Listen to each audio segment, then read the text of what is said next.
Hey, how you doing? This is Chris from MyDynastyLeague.com. I am the commish. Today I wanted to go over our first round results for three of our rookie IDP drafts. These are in the 16 team format. So basically you'll get an idea of how three drafts played out, and hopefully that'll be useful for you in your rookie draft. Um, Basically, as you can see here, we have a spreadsheet with the draft results for three of our leagues. Two of our drafts were from one league. It's a 32 team IDP league. Each conference, the NFC and the AFC, both have their own 16 team player pool.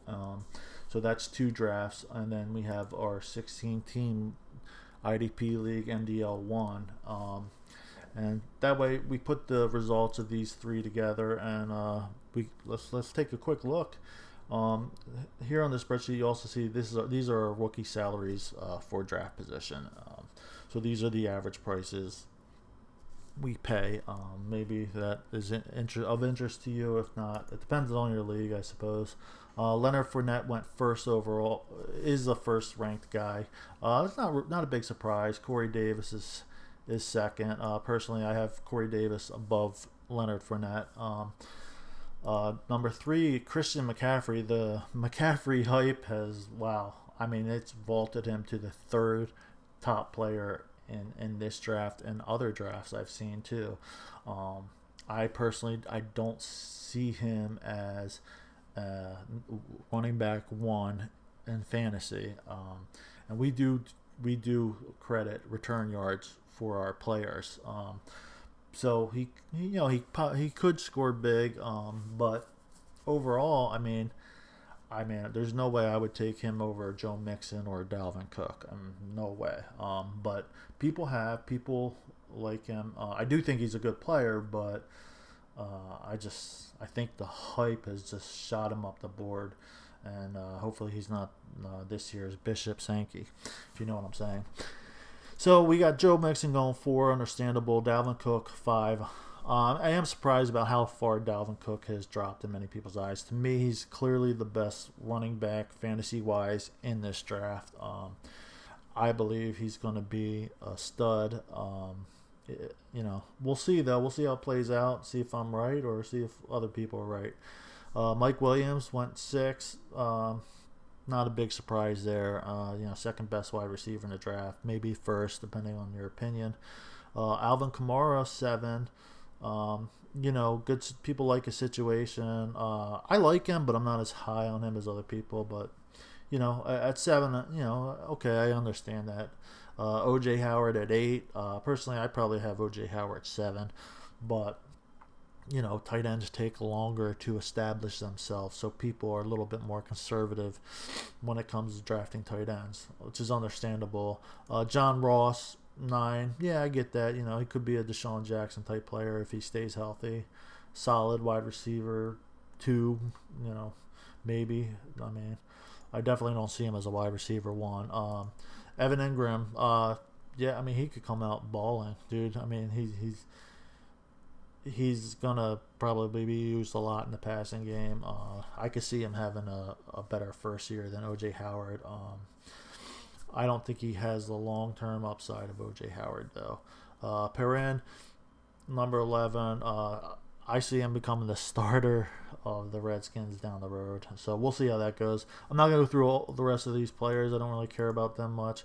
Myles Garrett was the only IDP player ranked in our top 16. Generally, there's usually one or two that are drafted in our first rounds. I guess, and people are hoping he'll be the next J.J. Watt. I don't think so. I think he's going to be a good player, though. So, I personally stay away from drafting IDP in the first, but, it could work out. So we'll see how it goes.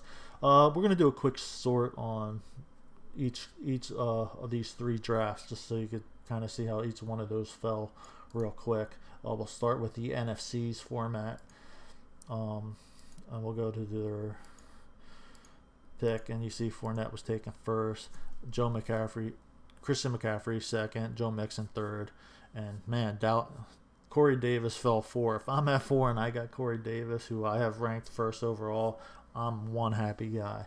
Now you might be like, man, why? How could Corey Davis fall to 4, right? But if you look at the free agent market in this league, in this conference, you'll see that running backs are going to be short in the free agency. There's just not a lot available in the market, and that drives their value up a little bit in the draft. And generally that happens. It doesn't usually change the rankings that drastically, but that's how you get a Corey Davis falling to you at number 4. And Dalvin Cook went 5, great value there. Mike Williams, O.J. Howard 7. Pretty normal after that. No big surprises.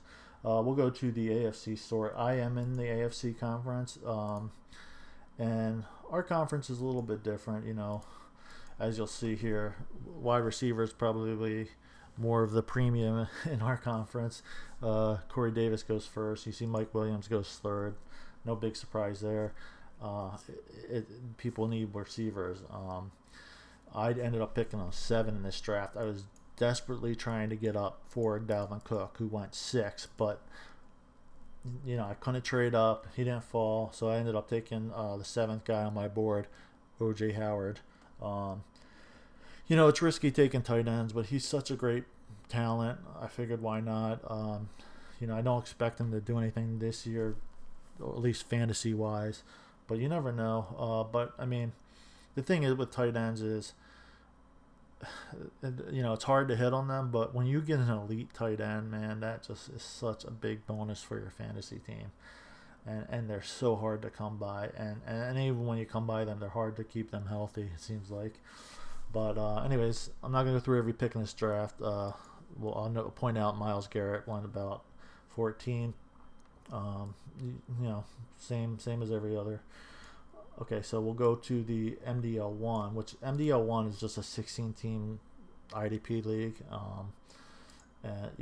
Same scoring and all that as this league.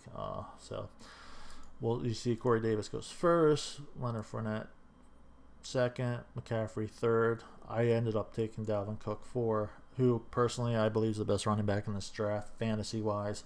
I'm a big fan of Leonard Fournette.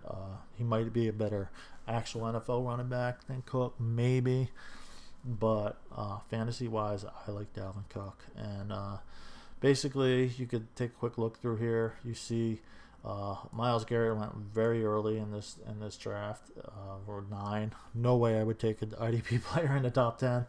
But hey, I do know in this league, defensive ends are hard to get right now in the free agency. There's just not a lot out there, and it does drive up the price in the draft.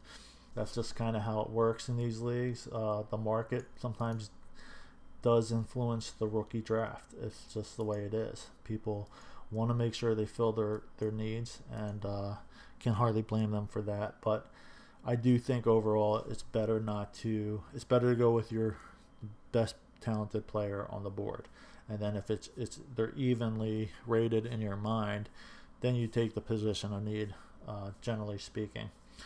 Anyways, back to the overall. Take a quick look. Maybe use this in your draft. I will be doing a second round value video shortly, and hopefully this was useful to you. And thanks for tuning in, and have a good day.